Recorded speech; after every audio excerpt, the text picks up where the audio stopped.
Siapapun yang mengaku muslim di masa sekarang bukan pilihan, wajib membela Palestina. Ini bukan pilihan dan bukan saatnya sekarang mencari-cari mungkin karena ini, mungkin karena itu. Umat Islam lagi dibantai. Mau umat Islam yang dahulu menyerang atau tidak, itu tidak ada urusannya. Sekarang umat Islam lagi diserang dan mereka sedang membela dirinya. Kondisi teman-teman kita sekarang di Palestina mirip waktu kita dijajah sama Belanda. Bagaimana kalau kita orang Indonesia tiba-tiba melawan dan memberontak terhadap pemerintah Belanda pada saat itu? Kita disalahkan? Tentu saja tidak. Negara kita kok, tanah air kita dirampok. Nah, begitu keadaan orang Palestina. Jadi walaupun sekarang ada banyak orang di media mengatakan, oh kan orang Palestina yang duluan menyerang. Loh, mereka dijajah. Masa kita dulu kalau kita serang Belanda karena mereka jajah lalu kita disalahin? Kan lucu kan? Kan tidak mungkin. Jadi ini bukan opsional sekarang. Bukan mengatakan, oh itu bukan masalah saya. Nggak bisa, wajib. Allah akan tanya kita per individu, apa yang sudah kamu lakukan buat saudaramu di sana?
Injil keselamatan. Bapak Ibu Tuhan, ketemu lagi dengan saya Evangelis Avraham Effendi Usman. Bagaimana kabar Bapak Ibu semua? Tentu luar biasa. Nah saudaraku, itu tadi dua cuplikan video yang baru saja kita lihat sama-sama, ya baru saja kita nonton sama-sama. Dan tentunya di dua cuplikan video ini kita bisa menyimpulkan apa yang sedang terjadi.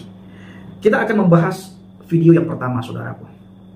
Bapak Ibu, saya teringat waktu konflik itu saya berada di Aceh saudara. Waktu konflik sedang terjadi di Aceh yang dinamakan dengan GAM, Gerakan Aceh Merdeka. Terjadi peperangan dengan TNI.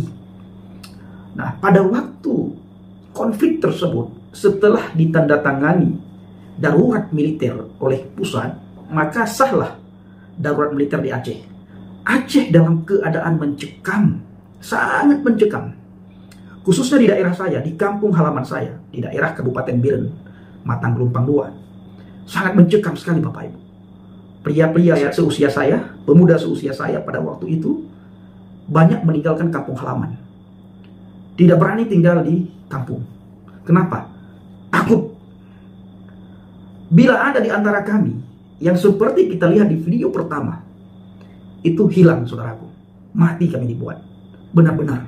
Waktu itu kami serba salah. Ketika oknum lewat di jalan, kami tegur. Itu kami disamperin. Lalu tersebut berkata, apakah aku ini suami mamamu? Dengan suara lantang saudaraku. Kami diam, tidak menegur. Mereka datang, kami dibilang sombong. Dan tidak itu saja, kami dipukul, ditampar, ditendang saudaraku. Benar-benar sangat mencekam, benar-benar sangat menakutkan.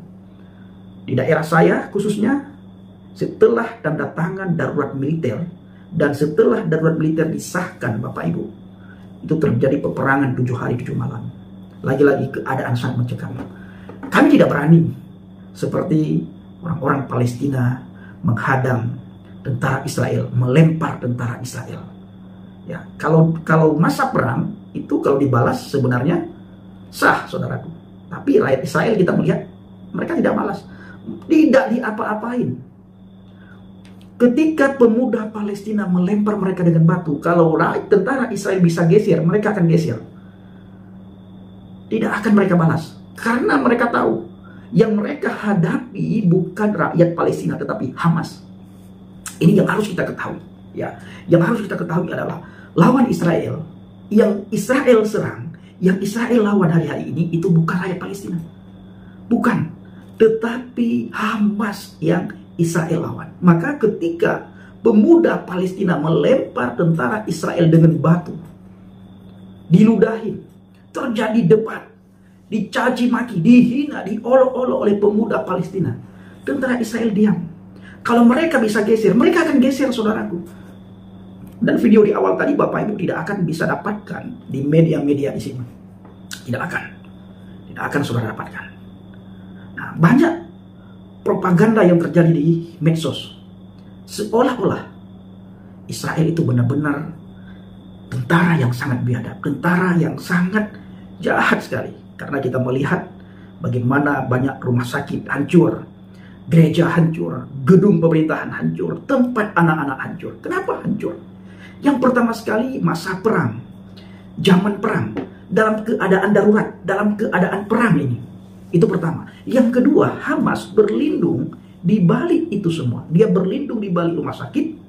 Dan kita melihat informasi di media sosial, tapi bukan media di sini Bapak Ibu, media luar.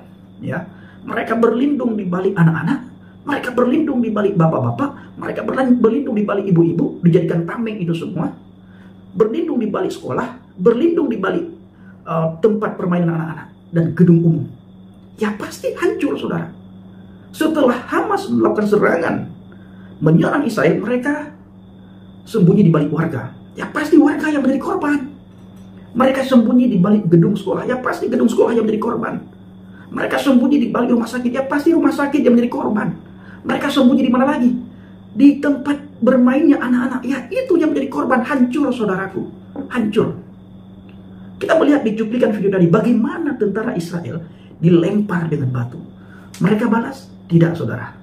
Maka saya ingin mengajak Bapak Ibu semuanya untuk merenungkan apa yang saya sampaikan tadi. Bagaimana situasi konflik, situasi dalam keadaan darurat. Karena saya tinggal dan hidup dan pernah merasakan bagaimana mencekamnya darurat militer. Mencekamnya tinggal di daerah konflik, saudaraku. Lewat oknum, ya, lewat oknum yang bersenjata. Kami tidak menegur mereka salah. Kita didatangi. Kami berkumpul, duduk berkumpul lagi cerita. Mereka datangi apa yang ada di depan kami itu disepak. Sangat mencekam sekali.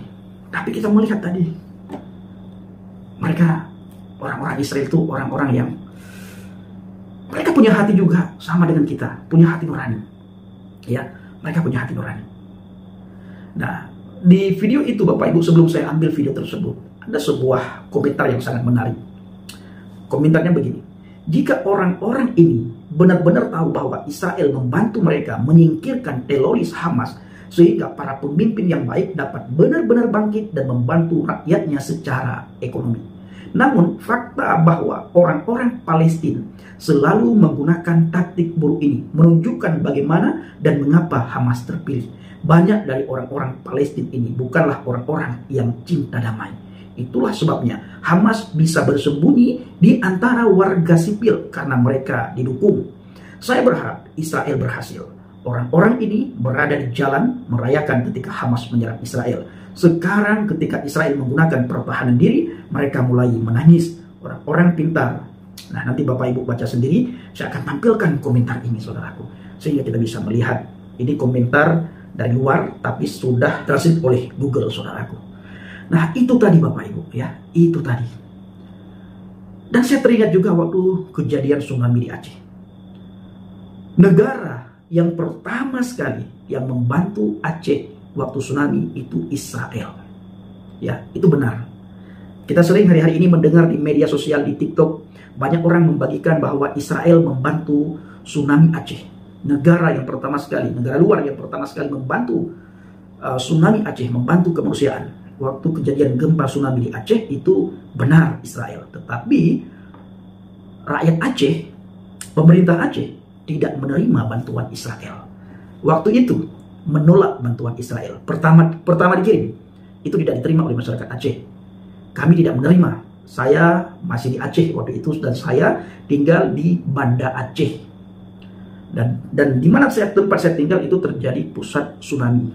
Tapi saya, puji Tuhan, selamat pada waktu itu karena lumayan jauh dengan laut. Tapi bisa melihat bagaimana kejadian tsunami dan bagaimana ketika air bah datang itu saya bisa lihat karena tempat saya tinggal di samping kantor Sempurna, dekat dengan sebuah rumah sakit.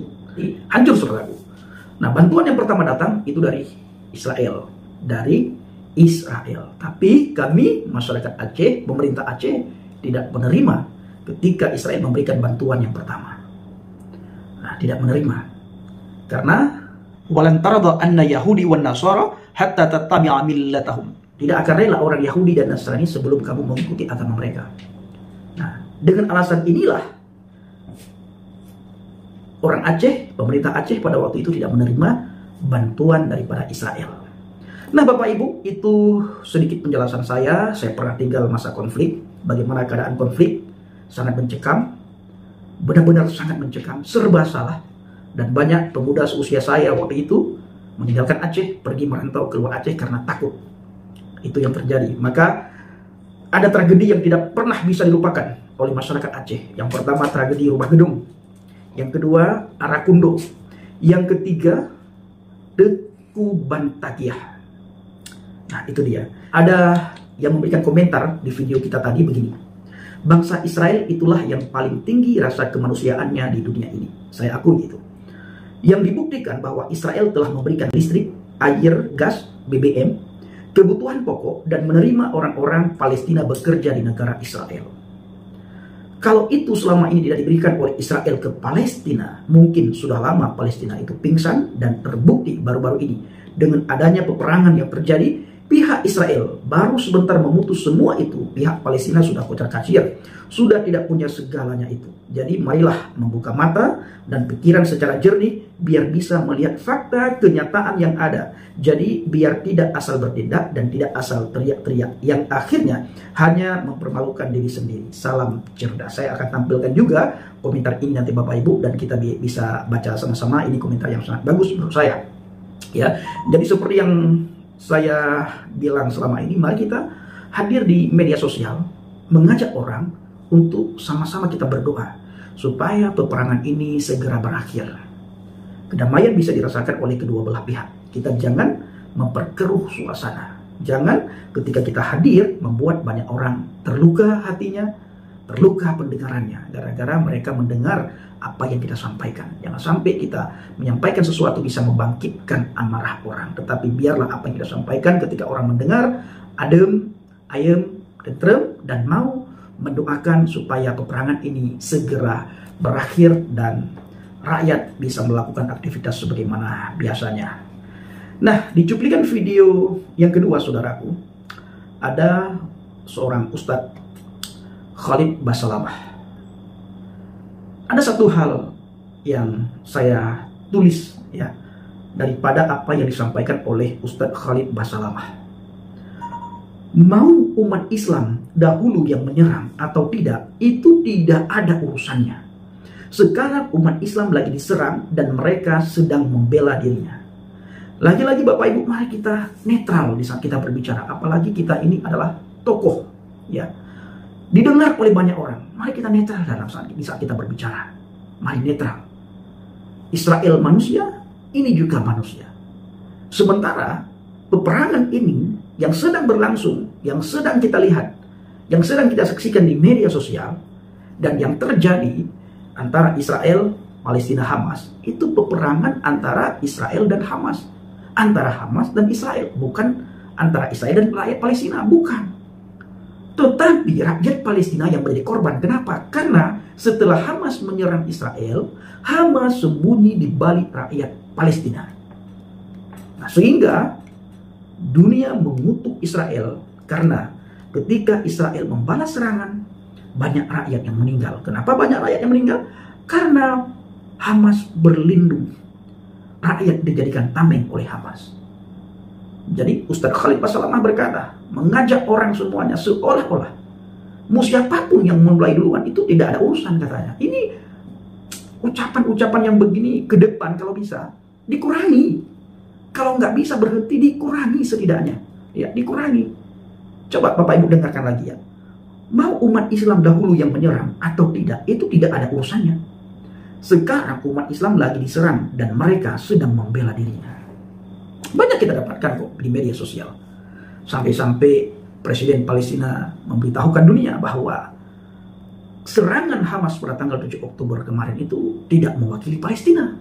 Itu presiden yang ngomong. Presiden. Ya. Kapasitas beliau, di saat beliau berbicara seperti itu, beliau sebagai kepala pemerintahan, kepala negara, presiden, di atas segala-galanya bila dibandingkan dengan rakyat-rakyat yang lain. Itu presiden yang bilang, presiden yang sampaikan. Makanya beliau saat ini diserang, dikutuk oleh banyak orang, diserang oleh orang yang seiman, seagama, seakidah, sekeyakinan, sekepercayaan dengan beliau di Palestina. Diserang, bahkan diminta mundur. Ini tidak masuk akal. Jadi kita harus berbicara netral, melihat ini semua dari dua sisi. Jangan melihat dari sisi satu, kita abaikan sisi yang lain, ya sisi yang lain. Ketika kita berbicara sisi kemanusiaan, di sana juga ada manusia. Di sini manusia, di sana manusia. Jadi mari kita netral. Jangan kehadiran kita, jangan melalui omongan kita, melalui ucapan kita membuat hati orang berdarah-darah. Itu jangan. Ya, jangan. Baik saudaraku, kiranya melalui video ini bisa memberikan informasi kepada kita semuanya dan kita bisa melihat dari kedua sisi. Dan kita berdoa supaya ini segera berakhir dan terjadi kedamaian, ketentraman dari kedua belah pihak. Terima kasih. Assalamualaikum warahmatullahi wabarakatuh. Salam Aki. Aku kabarkan Injil keselamatan. Bapak Yahweh Bishim Adonai Yesus Hamasiah. Ruah Kudus memberkati kita semua. Haleluya. Amin. Salam murtadin. Terima kasih.